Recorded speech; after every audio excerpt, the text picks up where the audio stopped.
Okay, we're going to jump into 10.5. So this is adding and subtracting rational equations. Very, very, very similar to if we're adding fractions, adding and subtracting fractions. So if you have like 1/8 plus 2/8, they have common denominators, and so we leave the denominator the same, and we make it a 3.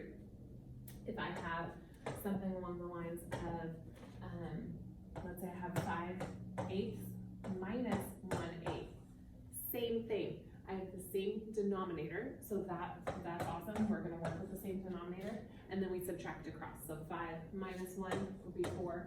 If I can simplify at the end, awesome, let's do it. I have 4/8, that's then going to become 1/2, okay?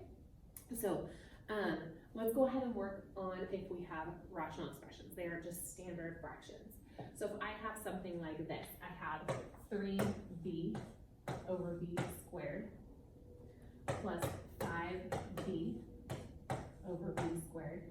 Again, they have common denominators, so all I'm going to do is I'm going to leave that denominator the same, which is b squared, and then I add across. So I have 3b plus 5b. We're combining like terms, it becomes 8b. Now you'll notice, again, once we get to the end, if I can simplify, then I can simplify. I don't want to do it here with adding and subtracting fractions. We want to do the adding and subtracting first, and then simplify when we get to the end. So at this point now, I know that there's a b in both of those. So we take that away, make this just a standard b. So I have 8 over b. Once I simplify it, that's my simplified version, okay? When we're working with fractions, adding and subtracting. Let's go ahead and let's say I have something like this, 2m plus 4, m squared minus 9. We're going to add 2 over m squared minus 9. Now you might notice that this is a difference of squares as our denominator. That's okay, because remember, again, we want to do the adding and subtracting first and then simplify. So we will get to the point of using that, but we want to add and subtract first.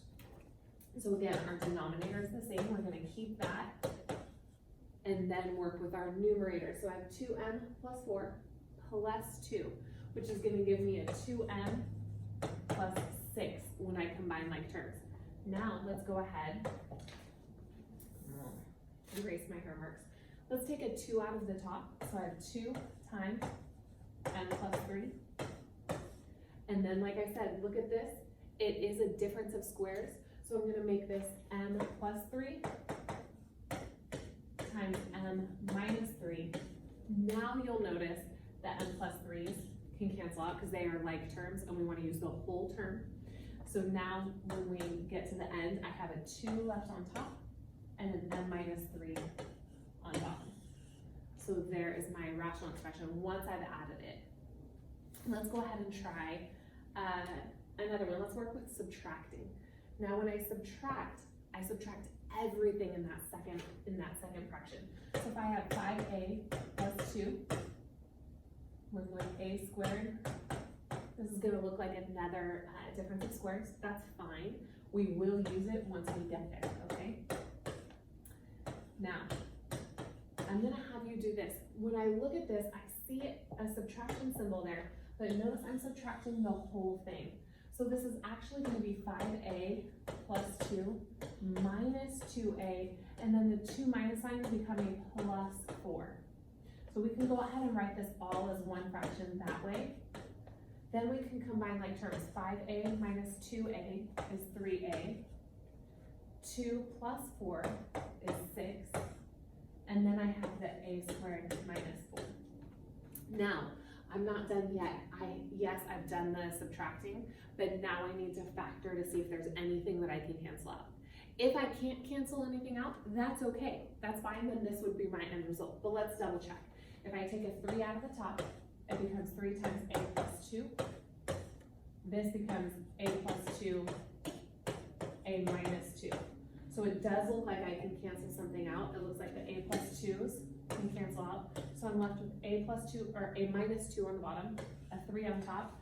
So when I simplify this, I get 3 over a minus 2. There is my rational expression once I've done the adding and subtracting. Let's go ahead and try another one. Okay, I'm gonna take one actually from your homework. I lied. I'm gonna take one that's a little bit harder, okay? So we're gonna have 2b plus 14 over b squared plus 3b minus 4. I'm gonna say minus negative 2b plus 2 over b squared plus 3b minus 1. Now again, at this point, we still have common denominators, okay? So that's gonna be our first check, is do we have common denominators? If we do, awesome. Let's keep our denominator the same, plus 3b minus 4. And then I'm gonna go ahead and I'll start with what's on the first equation and subtract a negative, that becomes a positive 2b. Subtract a positive, so minus 2. Remember, this negative symbol goes through the whole thing, the whole numerator of the second equation. So now I can combine like terms. So 2b plus 2b is 4b, plus 14 minus 2 is plus 12, all over b squared plus 3b minus 4. Now, let's see if we can take anything out. I know I can take a 4 out of the top, so that becomes a 4 times b plus 3. And then I'll have b, looks like, just kidding.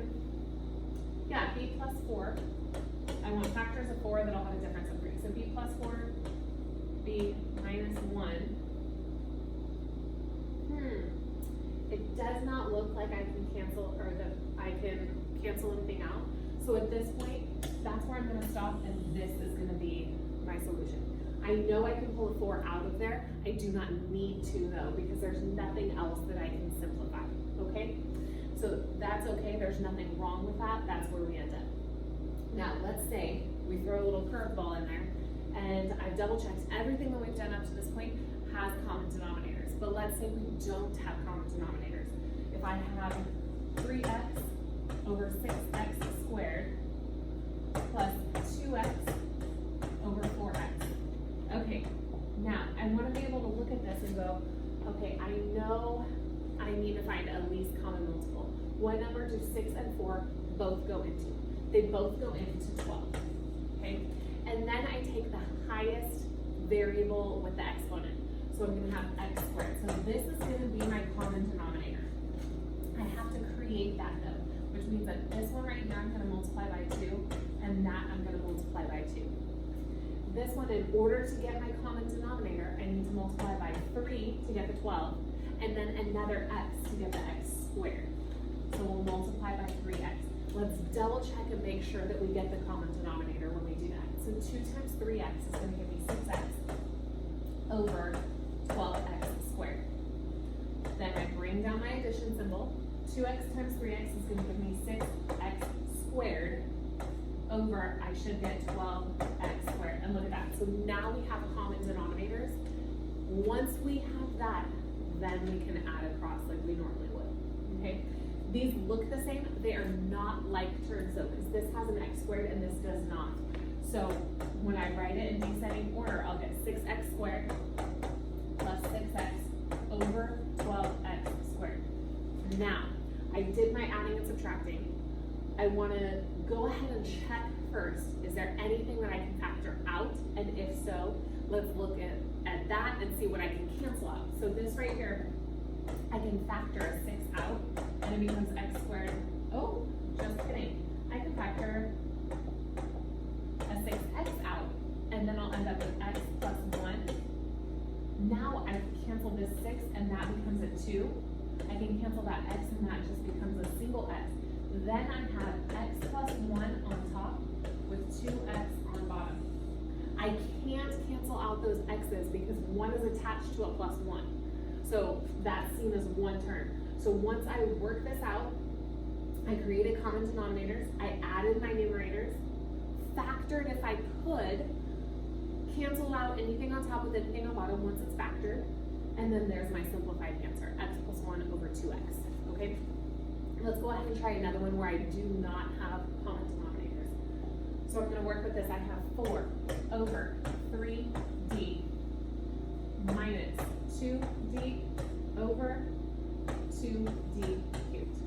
Now, these, it looks like my least common multiple for 3 and 2, what number they both go into, is 6. And then again, I want to look at the variable and the highest exponent because they both have to be able to go into it. So it's going to be 6d cubed. With that in mind, as my common denominator, I'm going to have to multiply this by 2 and then d squared. So times 2d squared. This one I already have the d cubed, so I just have to multiply by 3.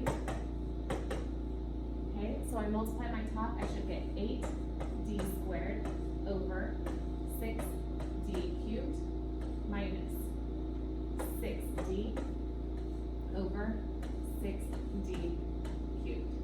Okay, now I have common denominators, so I keep that common denominator, 6d cubed, and I will subtract across. I have 8d squared minus 6d. They are not like terms, so I'm going to go ahead and keep them separate. 8d squared minus 6d. What I do want to check and see is if I can factor it, and I see that top can be factored. I can take a 2d out, and I'll be left with 4d minus 3. Now this 2 and the 6 can simplify. The d can cancel out, that becomes a d squared. So then when I simplify this whole thing, I get 4d minus 3 over 3, oops. I'll pretend like I can actually write. And I get a 3d squared. Okay? So we have worked, we created a common denominator, and then I subtracted across. Once I get to there, factor, cancel anything on top with anything on bottom that can be reduced. Okay? So this is 10.5. This is dividing polynomials. I will show you one other way. I lied. That is not dividing polynomials. That is adding and subtracting polynomials. Dividing is 10.6. So 10.5, I will go ahead and attach your assignment into the classroom. If you have any questions, please make sure that you let me know. I'll also attach these notes so that you have everything you need. Okay? Have a great day.